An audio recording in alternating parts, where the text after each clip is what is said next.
guys? King Lagerfeld here, back with another video reaction. And today we're going to be doing a video by They Will Kill You. This one is When the Dark Web Goes Wrong. Now, I've never been on the dark web.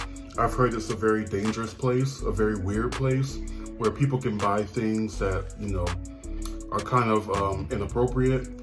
They can do things that are inappropriate. So, yeah, I'm pretty sure there's a lot of things that can go wrong on the dark web, but this list is going to be some of the worst things that have ever happened, and I'm pretty sure they're quite intense. So, yeah, let's go ahead and get into this video and see what happens on the dark web. Let's go ahead and get into it.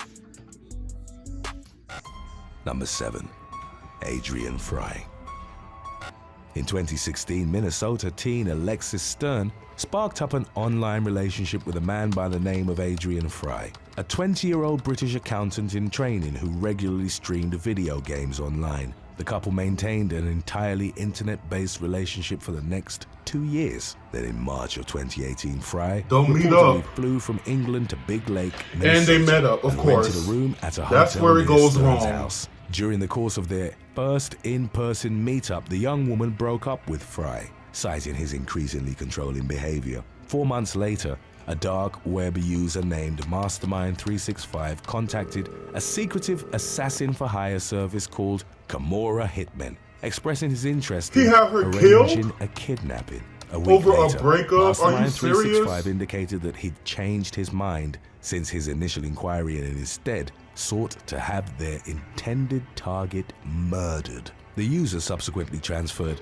$5,000 in Bitcoin to the dark web contractor, along with a picture of Alexis Stern. The authorities eventually caught wind of the situation, and Stern was brought into the Big Lake Police Department, where she was briefed about the details of the threat made against her. The young woman immediately suggested that the individual behind the hit was Fry, who had become upset after she told him she was seeing another man. Fry categorically denied his ex's accusations, and as of the latest developments, no one from the FBI had reached out to him. Stern has maintained her belief that Fry was behind the murder-for-hire plot while investigating the matter. You cannot be that angry over a breakup. Hours program. Journalists took note of a subtle but startling detail. During their dark web communications, Mastermind365 had written the words "thank you" as one continuous word. When CBS reached out to Fry for comment on their news story, he declined but thanked them for the opportunity, writing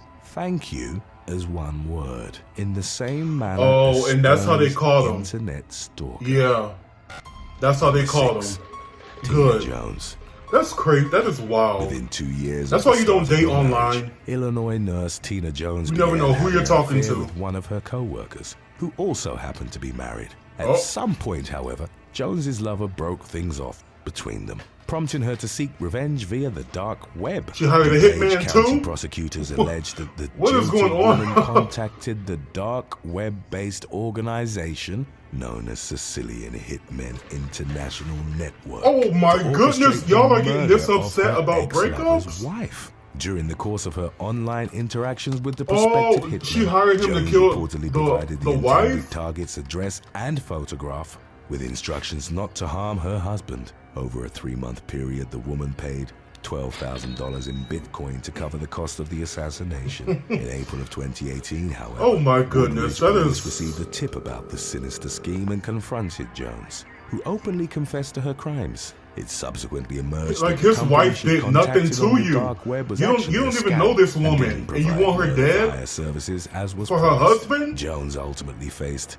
several criminal charges. Good for her. First-degree murder as well as solicitation of murder, and was held in custody on a $250,000 bond. In the summer of 2019, does she have a bond? She reached a plea deal. She's with clearly dangerous. As part of the bargain, Jones pleaded guilty to attempted murder in exchange for the other charges being dropped. During her sentencing hearing, she received 12 years imprisonment as punishment, in addition to having to pay several thousands of dollars in fines and restitution payments. Number 5. What kind of punishment is that? You tried to Losher and Charles Puff. Shortly before 9 p.m. on May the 17th of 2022, the police in Topeka, Kansas, pulled over a red Chevy Malibu in the 3600 block of Southwest Topeka Boulevard for an alleged traffic violation. During the course of the supposedly routine traffic stop, officers discovered that the driver, 47-year-old Jason Bell, had a warrant out for his arrest. Furthermore, Shawnee County deputies found drugs and various counterfeit items inside the vehicle. Among the materials recovered were fake ID cards, bank cards, reams of fake checks, notebooks full of personal information, as well as instructions on how to access people's information via the dark web. Bell was arrested and charged with possession with intent to distribute, 18 counts of identity theft, 10 counts of forgery, 27 counts of possession of stolen property, 3 counts of counterfeiting, and 1 count of counterfeiting U.S. currency. The Shawnee County Drug Enforcement Task Force subsequently executed you can't really do stuff like that without eventually getting caught. East Monroe Street. Counterfeiting is very hard to do. Drugs, as well as weapons. And identity theft. Investigators also arrested 44-year-old That's very hard to pull off. Melissa Loescher, aged Clearly they didn't. In connection to Bell's dark web operation. Number 4. C.G. Liu.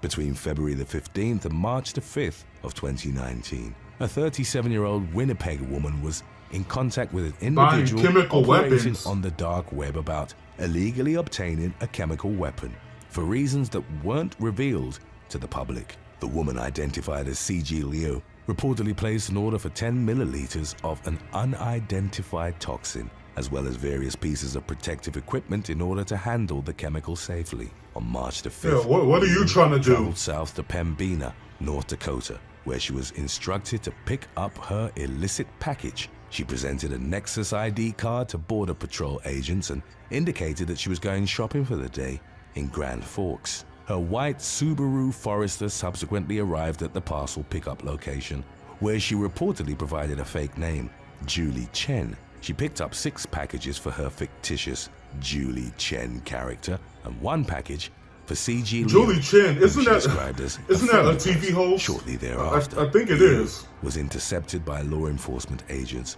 who brought her to Homeland Security for questioning. She admitted to her misdeeds, plainly stating to officers, "I know what I did was wrong." The authorities had been well aware of Liu's illegal transaction, as the individual with whom she'd communicated on the dark web was actually an undercover FBI agent. In June of 2020, that's why you gotta be careful. You don't know who you're talking to on the web, period, but the dark web, charges getting dismissed. She consequently faced I'm pretty sure there's lots of cops on the dark web as punishment. Number 3. Kelly Harper. In December of 2020, Wisconsin woman Kelly Harper attempted to orchestrate the murder of her ex-husband. Oh my goodness! Why? According to official why is everybody trying to kill somebody? In her late 30s at the time, got in contact. This is ridiculous. Just move on with your life. Like what? Offered murder you don't have to kill anybody. Prospective clientele. Between the 3rd and 10th of December, Harper was found to have been in communication with the illicit site's administrator under the online alias Malik 8, referring to her ex as the target. The murderous plot was ultimately foiled by journalists with the BBC, who'd been working on an investigation into the inner workings of the dark web when they stumbled upon Harper's name and what she was planning. The police in Sun Prairie, Wisconsin, were notified of the situation on January the 12th of 2021. Investigators subsequently obtained evidence that Harper had wired an undisclosed sum of cryptocurrency to her dark web contactors, payment for the hit. Images of the intended victim that had and why is everybody paying for hitmen in Bitcoin? Were also recovered during a search of Harper's residence. All 3 of them did the same thing. The woman was taken into custody on a charge of solicitation of murder. In the wake of her arrest, it emerged that Harper and her ex-husband had been in the midst of a contentious divorce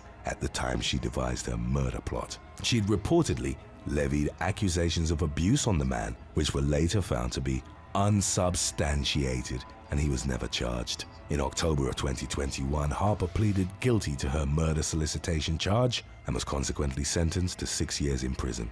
That's all she gets. 6 years for trying to kill somebody. And Mitchell Putakara. If you have any other topics you'd like to learn about, subscribe and let us know in the comments section below. Number 2.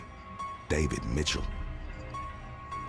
a Scottish man was found to have communicated with US-based dark web entities about the purchase of a firearm between September the 17th and 19th of 2018. Court records indicated that 48-year-old David Mitchell spent more than 2,000 units of cryptocurrency to pay for an illicit package containing a fully operational Glock handgun, a silencer, and ammunition. The items were eventually intercepted by US border officials, who noted that the package had been addressed to Mitchell at his office in Dunfermline, Fife. A sting operation was then put into motion by Scotland's organised crime partnership, which sent a dummy package to Mitchell in the real one's stead. A subsequent search of the man's Edinburgh home culminated with his arrest. While in custody, Mitchell claimed not to have had ill intentions for the illegal weapon, but simply sought to circumvent Scottish and US authorities. In December of 2018, the man admitted 3 firearms offences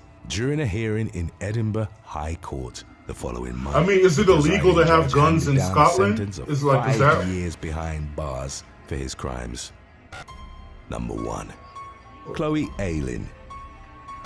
A 20-year-old British model was kidnapped after arriving in Milan for a photo shoot on July the 11th of 2017. Sentenced to 16 years in jail. According to the Italian state police, Chloe Ayling was accosted by a criminal gang who dosed her with ketamine before assaulting her and locking her in a suitcase for several hours. She was held in captivity for 6 days, during which time her kidnapper allegedly attempted to sell her to the highest bidder on the dark web. To stop the twisted auction from happening, the captors demanded ransom from Ayling's agent. Fortunately, on July the 17th, the model was released before any ransom was paid, and she was subsequently taken to the British consulate in Milan. In the aftermath, investigators arrested 30-year-old Polish national Lucas Powell Herber in connection to Ayling's horrifying ordeal. The suspect claimed to be part of the so-called Black Death Group, an organization that specializes. That doesn't sound too positive. Via the dark web. I'm glad she got out though. Reportedly admitted to being involved in previous online auctions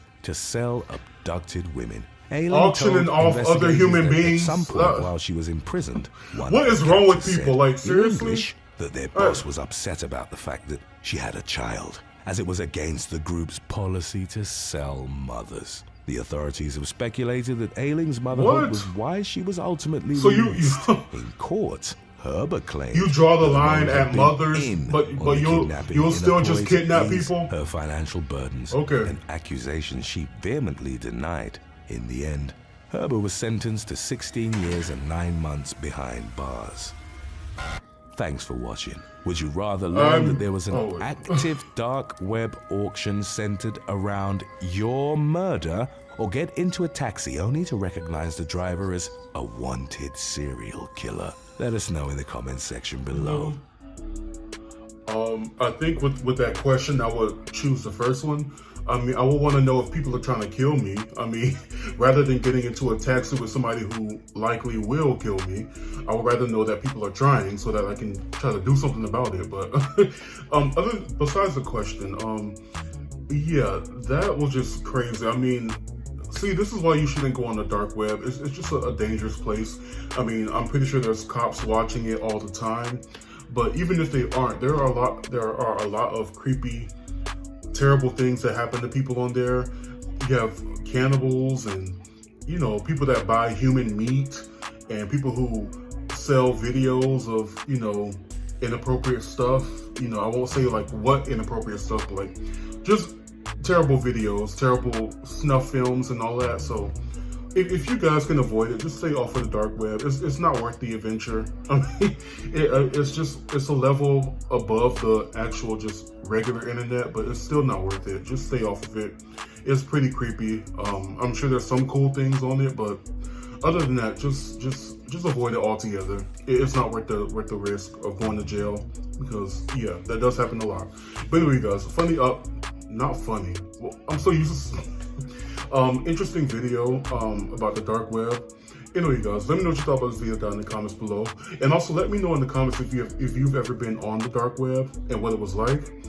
Make sure you like, comment, and subscribe, and until next time, be blessed, be your best, and keep down the stress. Bye, guys.